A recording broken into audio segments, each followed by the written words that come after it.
The Nexus Military Academy had welcomed stranger creatures and humans, but few had proven quite so entertainingly dense. At least, that was the prevailing opinion among the faculty as they watched Cadet Jenkins stumble through a third day of xenobiology orientation with the grace of concussed asteroid. "Tell me again about the respiratory mechanics," Jenkins said, pen poised over her datapad like a weapon she had no idea how to wield. She was addressing Commander Zexthal, whose crystalline form refracted the classroom's ambient light into prismatic patterns that would have been beautiful if his patients hadn't been wearing thinner than solar wind. For the fourth time, Cadet Zexthal's harmonic voice carried a particular frequency that indicated barely controlled irritation among his people. The Vorthack respiratory system operates through thermal absorption. We do not breathe in the primitive sense your species requires. Jenkins nodded with the earnest concentration of someone trying to understand quantum mechanics through interpretive dance. Right, but what happens when the ambient temperature drops below your optimal range? Do you have backup systems? The question hung in the air like an unwelcome smell. Several of the alien cadets exchanged glances that needed no translation across species barriers.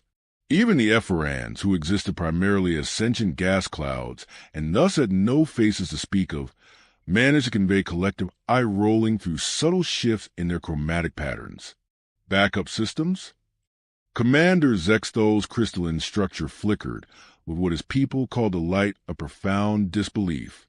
"Cadet Jenkins, this is basic xenophysiology.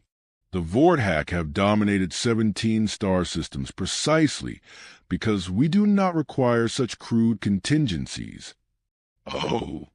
Jenkins scribbled something down with the fervor of a scholar discovering fire. "And the 17 systems you mentioned, are they all within similar thermal ranges?" The silence that followed could have been bottled and sold as a weapon of psychological warfare. Cadet Morthak, a towering Kron warrior whose species had perfected the art of looking perpetually irritated, finally broke it with sound that might have been laughter if laughter could kill small animals. "Did the human just ask if we conquered 17 star systems by accident?" Morthak's translator rendered his words in standard, though his tone needed no interpretation. "Perhaps she thinks we stumbled into galactic dominance while looking for a suitable climate." The other cadets rippled with amusement. The Ephoran shifted through colors that roughly translated to various forms of mockery, while a cluster of insectoid Zephyrite clicked their mandibles in patterns that sounded disturbingly like applause. Jenkins looked up from her notes with the expression of someone who had just realized she was the punchline to a joke she hadn't heard yet. "I'm sorry, I didn't mean to imply—" "Of course you didn't mean to imply anything," interrupted Instructor Valneth, one of the few faculty members who had bothered to study human psychology. "Your species rarely means to imply the fascinating things they actually reveal." Valneth was what the diplomatic corps politely termed a composite being, part organic, part synthetic, and entirely convinced of their own intellectual superiority. They had made a career of studying what they called primitive cognitive patterns, and humans had provided them with enough material for several dissertations. "Now, Cadet Jenkins," Valneth continued with the tone of someone explaining fire to cave dwellers, "perhaps you could enlighten us about human respiratory requirements. I understand your species has some rather unique vulnerabilities." Jenkins brightened as if she had been handed an unexpected gift. "Well, humans need oxygen, obviously. About 21% atmospheric concentration is optimal. We can survive in lower concentrations for a while, but anything below 16%, and we start to experience cognitive impairment. Above 30%, and we become susceptible to oxygen toxicity." She paused, glancing around the room at faces that ranged from amused to openly contemptuous. "Actually, that raises an interesting question. How do mixed species operations handle atmospheric requirements? I mean, what happens during emergency situations when life support systems are compromised?" The question was met with the kind of silence typically reserved for moments when someone had just asked whether gravity was merely a suggestion. Commander Zexthol's crystalline form darkened several shades. Emergency protocols are classified information. Cadet, perhaps you should focus on mastering basic concepts before concerning yourself with operational security. Oh, right. Sorry. Jenkins returned to her notes with the enthusiasm of someone who had just been reminded that curiosity killed more than just cats. It's just that I read about the Battle of Kepler 442, and I was wondering how the mixed crews handled the atmospheric breach in Section C when... The Battle of Kepler 442 is not study material for first-year cadets. Valnev cut her off with the efficiency of a surgical laser. Perhaps we should move on to something more appropriate to your current level of understanding. Morthak leaned back in his reinforced chair, which creaked under the weight of his armored bulk. I vote we discuss nutrition. Humans have such delightfully simple dietary requirements. The suggestion was met with murmurs of agreement from around the room.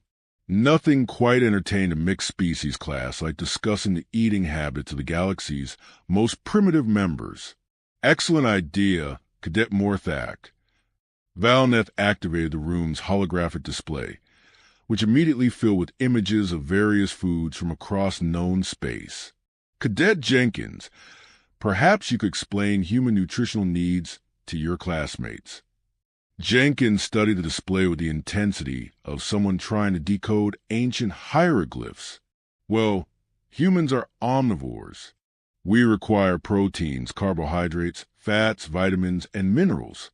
We can synthesize some nutrients internally, but we need to obtain most of them from external sources. How wonderfully primitive, commented one of the Ephorans, their gaseous form shifting to a particularly smug shade of purple.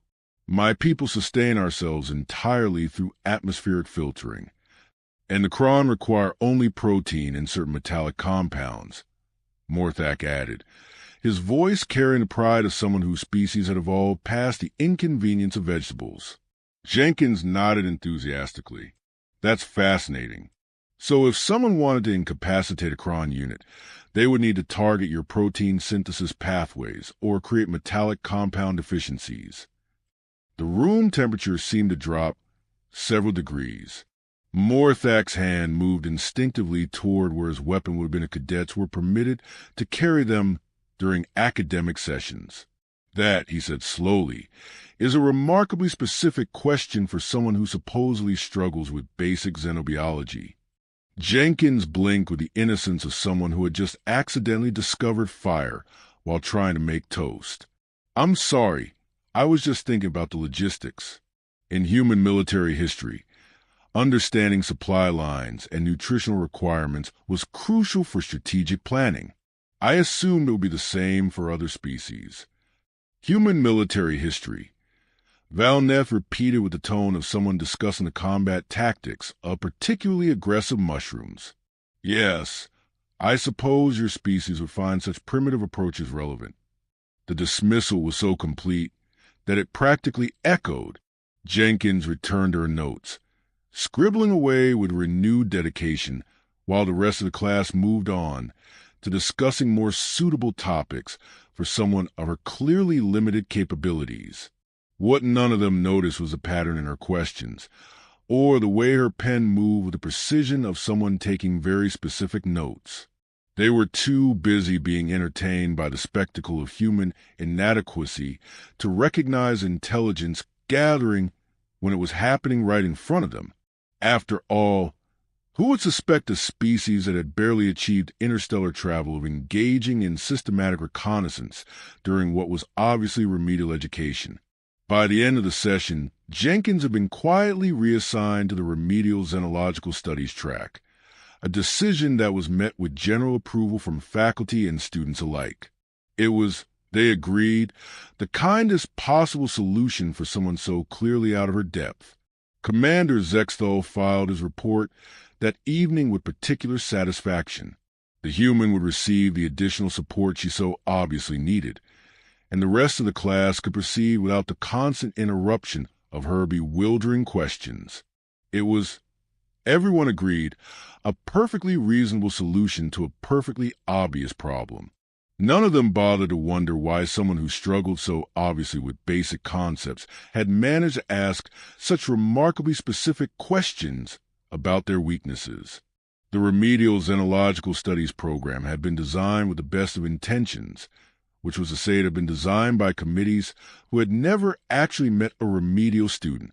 The result was a curriculum that managed to be both patronizing and accidentally informative, rather like a textbook written by someone who had learned about warfare exclusively through children's picture books.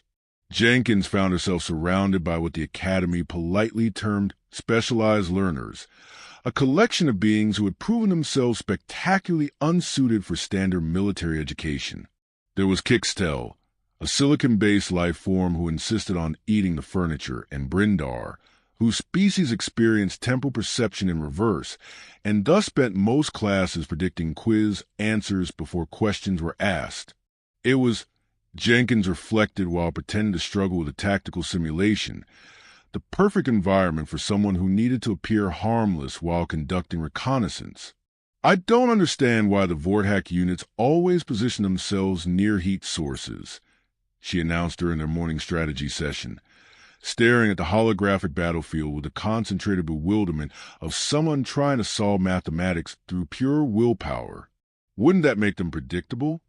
Professor Kethen, an elderly Zephyrite who had drawn the short straw for remedial duty, clicked his mandibles in what his species considered patient explanation. Heat sources provide energy efficiency, Cadet Jenkins. The Vorthak cannot function optimally without thermal input. But what if someone used that against them? Jenkins asked, her voice carrying the theoretical innocence of someone pondering purely academic questions. Like, if you wanted to disable a Vorthak formation, couldn't you just introduce rapid temperature fluctuations? The question caused Professor Kethen's antennae to twitch, a sign of what humans might have recognized as mild alarm if they had bothered to study Zephyrite body language. That would be theoretically possible, yes, though such tactics would be considered extremely unethical. Oh, absolutely. Jenkins agreed with the fervor of someone who had just discovered the concept of ethics. I was just curious about the practical applications. How rapid would the fluctuations need to be? Kixtel looked up from methodically consuming a section of the conference table. 30-degree variance over 10-second intervals causes crystalline matrix destabilization. He offered helpfully, apparently under the impression that he was contributing to an academic discussion rather than a tactical briefing. Jenkins scribbled this down with the enthusiasm of someone taking notes on quantum physics. And what about electromagnetic interference? I noticed the FRN seemed to react strongly to EM fields during simulations. Professor Kethen's mandible clicking increased in frequency, a development that would have concerned anyone familiar with Zephyrite stress responses. The FRNs maintain cohesion through quantum entanglement. Disruption of their electromagnetic environment can cause difficulties. What kind of difficulties? Jenkins leaned forward with the eager attention of someone genuinely fascinated by the subject matter. Temporary consciousness dispersal.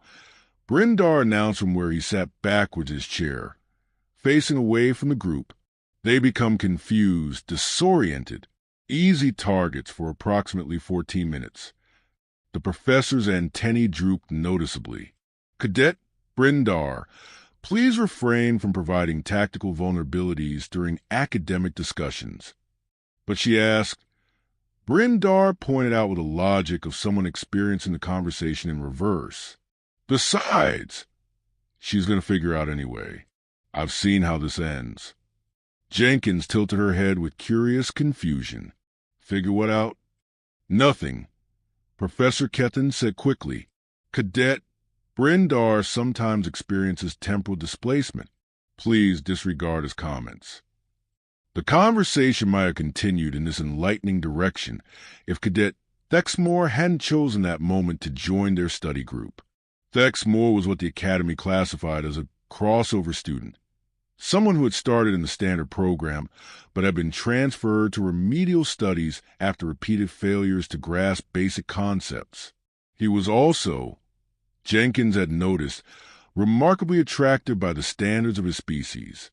The Halictians possess a kind of serpentine grace that many humanoid species found aesthetically pleasing, and Thexmore had the additional advantage of speaking standard with an accent that made everything sound vaguely romantic. "May I join your discussion?" he asked, settling onto the floor with fluid movements that suggested his species had evolved in environments where furniture was optional. "I've been having difficulty with the tactical simulations as well." Jenkins brightened in a way that had nothing to do with reconnaissance and everything to do with the fact that someone had finally spoken to her without open contempt. "Of course. We were just discussing environmental vulnerabilities in different species." Thexmore's head tilted in a gesture that was probably the Helixian equivalent of raised eyebrows. An unusual topic for remedial studies. Jenkins's curious interests, Professor Kethen explained with the weary tone of someone who has spent too many years dealing with students who asked inconvenient questions. We were attempting to redirect her focus toward more appropriate academic pursuits. "What kind of appropriate pursuits?" Thexmore asked, and Jenkins felt something flutter in her chest that had nothing to do with intelligence gathering. "Basic species interaction protocols," Professor Kethen replied. "Communication standards, cultural sensitivity, proper diplomatic procedures." Jenkins seized the opportunity with both hands. "Actually, I was wondering about stress responses in different species. Like, how do you tell when Kron Warrior is experiencing combat fatigue? Or what happens when Vorthak are exposed to psychological pressure?" Thexmore's serpentine features arranged themselves into what might have been surprise. "Those are remarkably specific questions. I know they seem random," Jenkins said, allowing a note of embarrassment to creep into her voice.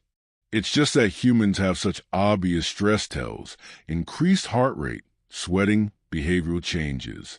But I can't figure out how to recognize the same things in other species. The Kron exhibit muscular rigidity and decreased reaction times under stress," Thexmore offered, apparently deciding that this was a reasonable academic discussion. "Their natural aggression becomes unfocused, almost desperate. And the Vorthak experience chromatic dulling when overwhelmed," added Kixtel, who had moved on to consuming the chair legs. "Their crystalline structures lose luminosity proportional to psychological strain." Jenkins wrote this down with the dedicated attention of someone taking notes on the meaning of life. "What about recovery times? How long does it take different species to return to optimal function after experiencing stress?" Professor Kethen's antennae were now twitching so rapidly they were practically vibrating.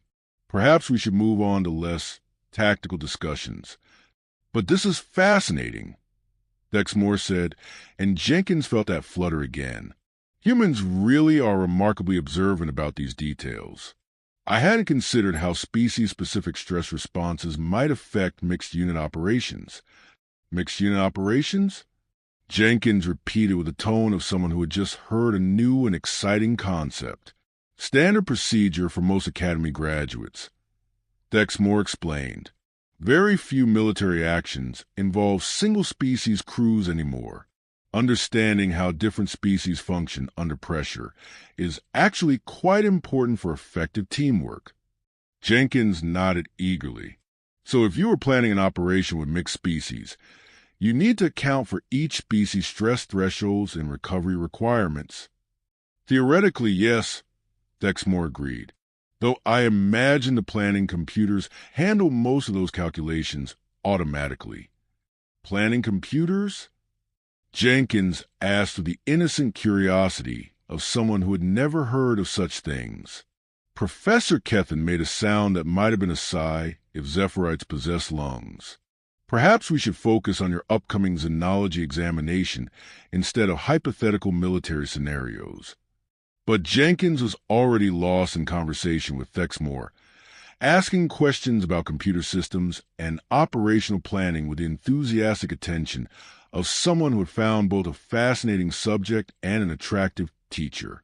What none of them realized was that her interest in Thexmore was entirely genuine, which made her intelligence gathering all the more effective. Nothing quite loosened tongues like the combination of academic discussion and romantic possibility. By the end of the session, Jenkins had acquired detailed information about stress responses, operational planning systems, and the growing conviction that Thexmore was the first person at the Academy who didn't treat her like a particularly dim-witted pet. She was also beginning to realize that maintaining her cover was becoming complicated in ways that had nothing to do with military intelligence. The final examination arrived with all the ceremony of a funeral and twice the dread. Academy tradition dictated that graduating cadets demonstrate their competence through what the faculty euphemistically called comprehensive tactical assessment, a simulation so complex that even the computers occasionally needed therapy afterward. Jenkins stood in the staging area, wearing the kind of expression that suggested she was contemplating the mathematical probability of surviving the next 4 hours. Around her, the other remedial students displayed varying degrees of what could charitably be called confidence and more accurately described as impending panic.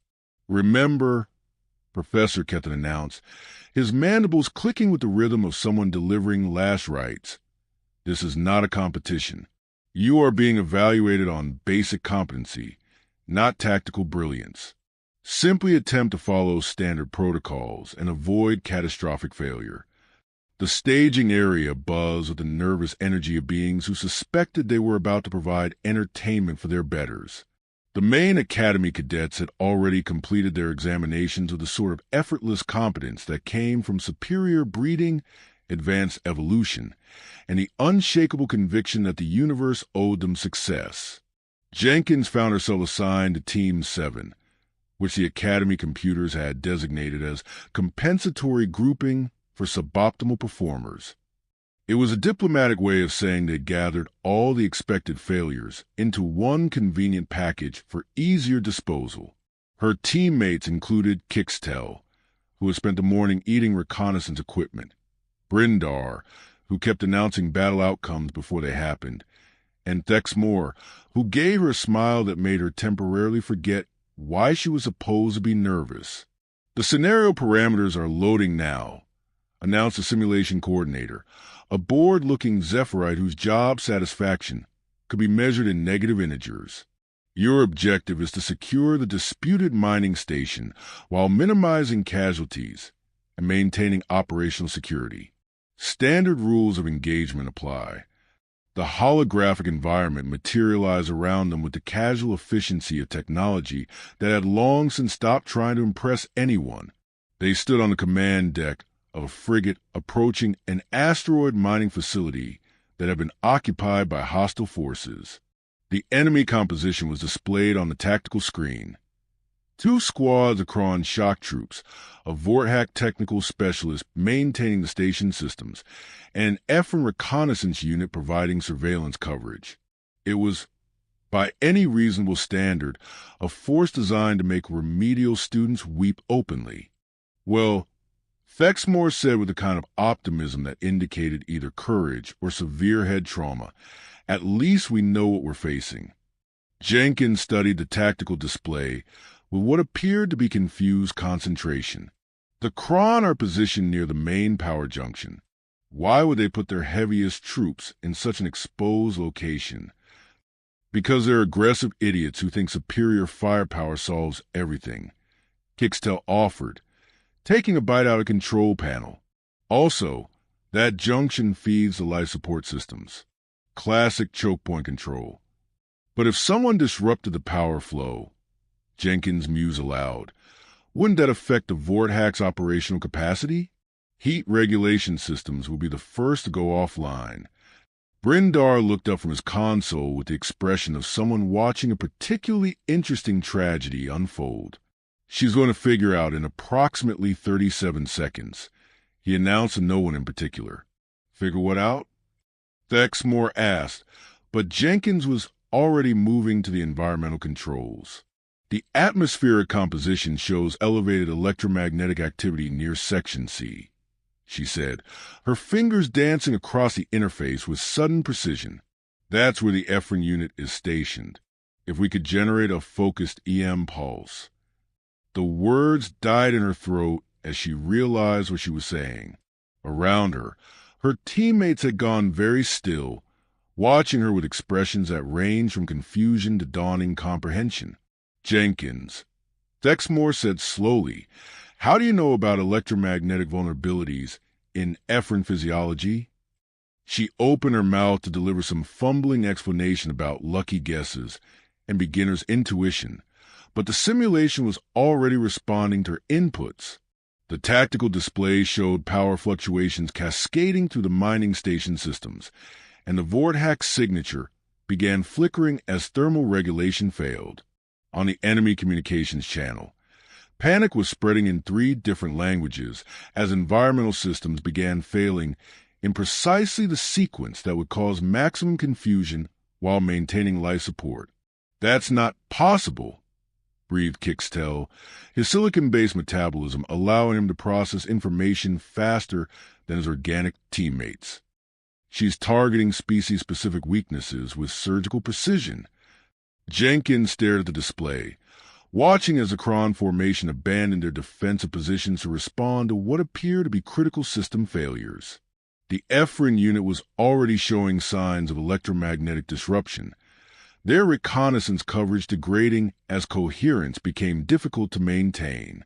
I don't understand, she said, and for the first time since the simulation began, her confusion was entirely genuine. I just thought about what we discussed in class, and then The realization hit her like a collapsing star.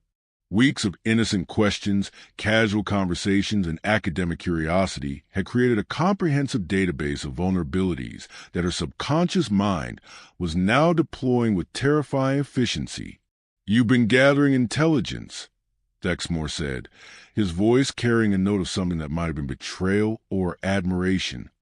All those questions, all those discussions about stress responses and environmental factors. No, Jenkins protested, but even as she spoke, her hands continued working the controls. The mining station's defensive grid was collapsing in a pattern that exploited every weakness she had inadvertently cataloged. I was just trying to understand. Understand what? Dexmore demanded. How to defeat us? The question hung in the air like an accusation, while the simulation continued its relentless progression. Enemy forces were falling back in disorder, their coordination shattered by failures they couldn't explain or counter. It was, by any military standard, a masterpiece of psychological warfare. And Jenkins had accomplished it by accident. The simulation is concluding, the coordinator announced with the tone of someone who had just watched the laws of physics file a formal complaint. Team 7 has achieved primary objectives with 0 casualties and minimal resource expenditure. Timed completion, 43 minutes, 17 seconds. The holographic environment dissolved, leaving them standing in the staging area surrounded by silence that could have been used to suffocate small planets. Other remedial teams were staring at them with expressions that suggested they had just witnessed either a miracle or the apocalypse. 43 minutes, Professor Kethem repeated, his antennae twitching so rapidly they were generating their own weather patterns. The previous record for the scenario was 2 hours and 38 minutes, set by a team of advanced tactical students. Jenkins looked around at the faces surrounding her, seeing suspicion where there had once been condescension, fear where there had been amusement. Even Dexmore was watching her with the expression of someone who had just realized they had been swimming with sharks. I think, she said quietly, there's been some kind of mistake. But as the Academy computers began analyzing the simulation data, calculating the probability that someone with her supposed limitations could have achieved such results, Jenkins realized that mistakes were luxuries she could no longer afford. The masquerade was ending, and she wasn't entirely certain she was ready for what came next. The Academy's administrative complex had been designed by architects who believed that intimidation was a legitimate decorative choice. Jenkins sat in a chair that cost more than most planetary defense budgets, facing a tribunal of beings whose collective disapproval could have powered a small moon.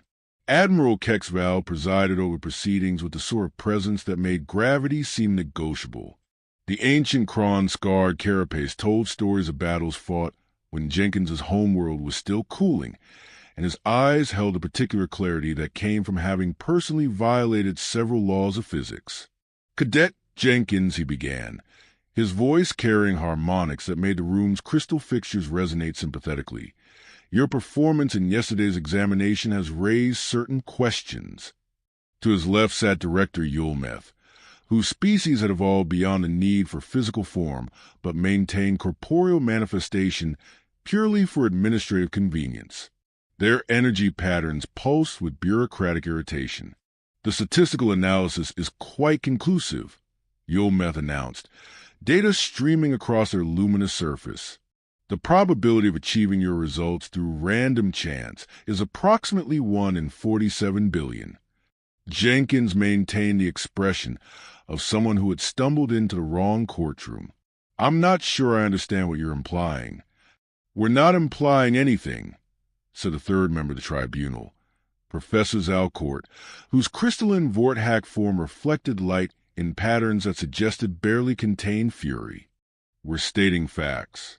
Your questions over the past weeks demonstrate systematic intelligence gathering on military vulnerabilities.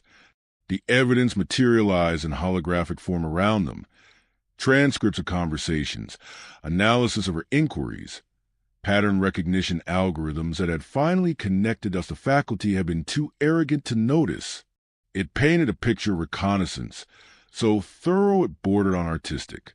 This compilation represents the most comprehensive vulnerability assessment of Alliance military forces ever conducted by a single individual," Admiral Kexval observed with something that might have been professional admiration. "The depth of analysis suggests years of preparation." Jenkins watched her carefully constructed facade crumble in real time. There seemed little point in maintaining the pretense when faced with evidence this overwhelming. "Actually," she said, allowing her voice to lose its carefully cultivated uncertainty, "it took about 18 months. Your education materials are surprisingly comprehensive once you learn how to ask the right questions." The temperature in the room seemed to drop several degrees. Director Yulmeth's energy patterns shifted to configurations that resembled profound alarm. "You admit to conducting espionage operations against Alliance military forces?" Professor Zalcourt demanded, his crystalline structure darkening with indignation. "I admit to learning," Jenkins replied with the sort of calm that comes from dropping pretenses. "Isn't that what students are supposed to do?" Admiral Kexval leaned forward with interest that was decidedly predatory. "And what exactly did you learn, Major Jenkins?" The title hung in the air like a death sentence. Jenkins felt the last vestiges of her cover identity dissolve as the tribunal's real knowledge became apparent. "You knew," she said, not bothering to make a question. "We suspected," Admiral Kexval corrected. "Human intelligence rarely sends their people to military academies for remedial education. The assignment required confirmation." The holographic displays shifted, revealing classified dossiers that made Jenkins's supposed academic records look like children's coloring books. Her real service history materialized in damning detail. 17 successful intelligence operations, decorations for strategic analysis, and a reputation for psychological manipulation that had earned her the unofficial title of the Confessor. Major Elena Vasquez, Director Yulmeth read from her actual file. Age 34, specializing in interspecies intelligence gathering and strategic vulnerability assessment. Currently assigned to Project Deep Current, a classified evaluation of Alliance military capabilities. Jenkins, Vasquez, settled back in her chair with the resigned air of someone whose professional life had just become significantly more complicated. I suppose asking how you figured it out would be purely academic at this point. Your romantic involvement with Cadet Dexmore was illuminating. Professor Zalcourt observed with clinical detachment of someone discussing weather patterns. Emotional attachment tends to compromise operational security. The words hit harder than Jenkins had expected. Her carefully professional demeanor cracked slightly as she considered the implications. Dexmore knows. Cadet Dexmore has been debriefed. Admiral Kexval confirmed with the casual brutality of someone delivering routine information. His cooperation proved most educational regarding your methods.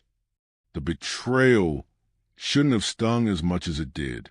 Jenkins had used emotional manipulation as a tool for years, but she had genuinely believed that her feelings for Dexmore were separate from her mission. The realization that even her authentic emotions had become intelligence assets was professionally embarrassing and personally devastating.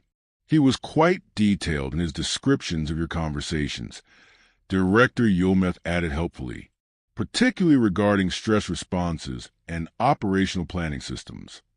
Jenkins absorbed this information with the stoic acceptance of someone whose career had just taken a turn toward the catastrophic. I assume you'll be filing formal espionage charges. Admiral Kexval's laugh was a sound that could have cracked armor plating. Major, you've just provided us with the most comprehensive security audit in Alliance history. Why would we charge you with improving our defenses? The statement reframed everything Jenkins thought she understood about her situation. She looked around the tribunal with growing suspicion. You're not arresting me. We're reassigning you, Professor Zalcourt clarified. Your analysis has identified weaknesses that require immediate attention. Who better to develop countermeasures than the person who discovered the vulnerabilities? The proposal was elegant in its cynicism. Jenkins would become the architect of defenses against tactics she had proven devastatingly effective. It was a sort of professional irony that intelligence agencies found endlessly amusing. And if I refuse, then you're returned to Earth with a commendation for exceptional service and the knowledge that your work here will be classified for the next century, Admiral Kexval replied. Though I suspect you'll find the alternative assignment more stimulating. Jenkins considered her options with a methodical thoroughness that had made her effective at intelligence work. The Academy had outmaneuvered her completely, transforming her espionage operation into a recruitment exercise. It was, she had to admit, remarkably elegant manipulation. What about Dexmore? She asked, surprised by her own concern for someone who had just betrayed her professional secrets. Cadet Dexmore will continue his studies, Director Yulmeth assured her, though perhaps with a better understanding of the complexities involved in interspecies relationships. The dismissal was complete and final. Jenkins had entered the academy as a spy pretending to be a student, and she was leaving as a consultant who had learned more than she intended to teach. As she stood to accept her new assignment, Jenkins reflected on the peculiar irony of her situation. She had come to the academy to assess Alliance weaknesses, and instead discovered that the Alliance's greatest strength lay in its ability to transform enemies into assets. It was, she decided, a lesson worth learning, even if the tuition had cost her more than she had intended to pay. Outside the administrative complex, the Academy continued its eternal cycle of education and evaluation, preparing young beings for a universe that was more complicated than any of them suspected. And somewhere in the remedial xenological studies program, new students were asking innocent questions about species vulnerabilities, unaware that curiosity itself had become a weapon.